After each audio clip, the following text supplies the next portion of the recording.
Obviously, it's bad for OTK. It's bad for all the other orgs whenever, FaZe doesn't do well. But, that's what happens. I think FaZe is also, like, it's built around, like, YouTube stuff and esports more, which I think is not really doing as well. To analyze this chart. Since its debut on the NASDAQ, the shares in phasing up have completely tanked. And that has contributed to a much larger conversation in the esports and gaming world about just how orgs in esports become profitable businesses. You see, many of the biggest esports orgs that you know, love, and cheer for are propped up by speculative investment. That's right. People keep putting money into them, hoping that one day people will buy jerseys of Faker the same way they buy jerseys of LeBron James. It's not gonna happen.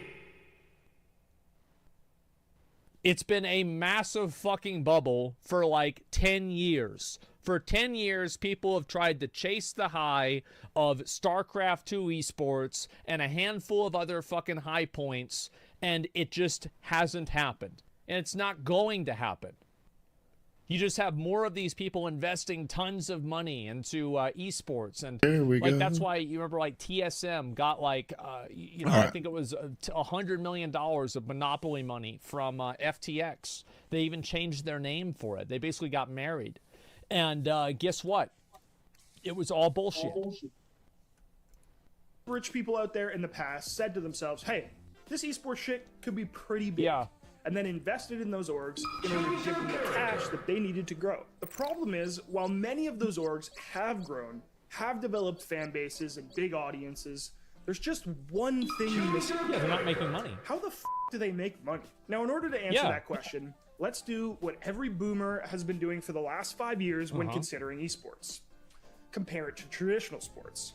That's right. And the thing is that it's not a boomer thing to compare it to traditional sports because it's esports. It's the same general thing. You're selling tickets, selling jerseys, selling content, selling everything, of course. Traditional sports team like, I don't know, the future 2023 World Series champion Toronto Blue Jays makes money in a few ways. We've got advertisement, merchandise sales, TV deals, ticket deals, licensing, and revenue sharing. With that in mind, many people, including the early investors in things like the Overwatch League and the LCS, thought that they could replicate this. There's gonna be a few games, boys. I gotta go do a Walmart order. A very profitable merchandising and media business. The problem is that so far it hasn't worked, and with many mainstream, it doesn't work because that's not how people generate. Like, a lot of the people that watch esports play the game of that esport, and video games fundamentally change over the years. Like, people aren't playing the same video games they were 5 years ago. Like 15 years ago, you had Halo 1, Halo 2. Okay, now you have Halo fucking Infinite, Halo 5. 50 years ago, you had basketball. Today, you have basketball. We're not playing basketball 3. We're not playing basketball Infinite. We're not playing basketball Reforged. It's the same fucking game. And so you're taking something that is a unique, consistent thing, which is traditional sports, and then you're applying it to video games that have a very short shelf life. It's just, it doesn't work. Brands choosing not to re-up as title sponsors of leagues like that, it doesn't look like it's going to work anytime soon. It's made for casuals. So with very few exceptions, all of your favorite esports orgs are still riding the high of that venture capital investment. All while trying desperately to find ways to make money and paying salaries of players that are probably deservedly very high.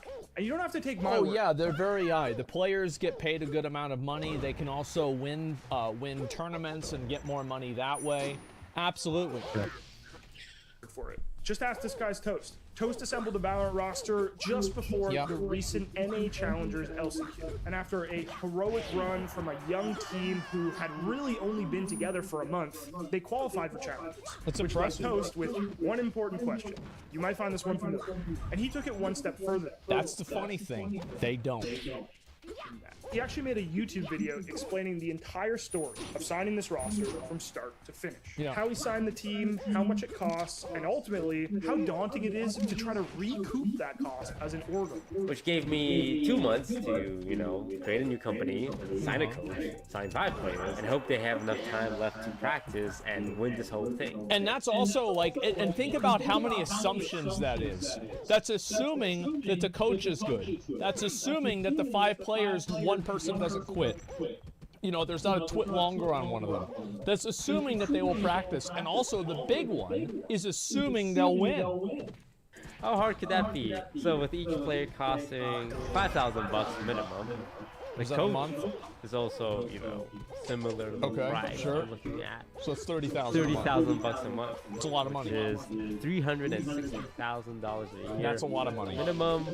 And again, this doesn't include any other staff. Well, there's also like management and staffing. It's not like just the players and the coach. Yeah. You might need like designers, like stuff like accountants and lawyers to look over these contracts. There it is. Add everything up, and that's at least $500,000 a year. Oh. As you can see from Toast napkin math, this shit ain't cheap. As esports become more and more mainstream popular, the biggest events are massively watched, and the players are able to command even more competitive salaries. Let's put ourselves in Toast shoes and go back to our early example. Well, it's especially whenever the players also are streamers. So like you're not just getting a tournament player, you're getting a streamer too. Like for example, Tarek or some other, you know, like I remember Shroud was like that. Like before Shroud left Cloud9 or stopped playing for Cloud9 and Counter-Strike, he also streamed. Of traditional sports franchises. He's not going to be signing any $100 million TV deals anytime soon. He's not a franchisee, so he's not going to be doing any revenue sharing with Riot. So the best that he can hope is to package himself and his team together and sell some ads, or make some hoodies and sell them. Damn. But surely a creator-backed org run by one of the most respected figures in the industry, not to mention handsome as hell, would be able to eventually turn a profit, right? For those that don't know, I'm sure most of you know by now, I own an esports org called Moist Esports, and I f***ing love it. I am extremely passionate about Moist Esports, but I run it at a massive net loss. Yep, there you go. There it is. Fucking go. That's good enough for me, boys. I'll see you on the next stream. I don't want to get too deep into the Later. nitty-gritty here, too deep into the weeds and the brass tacks.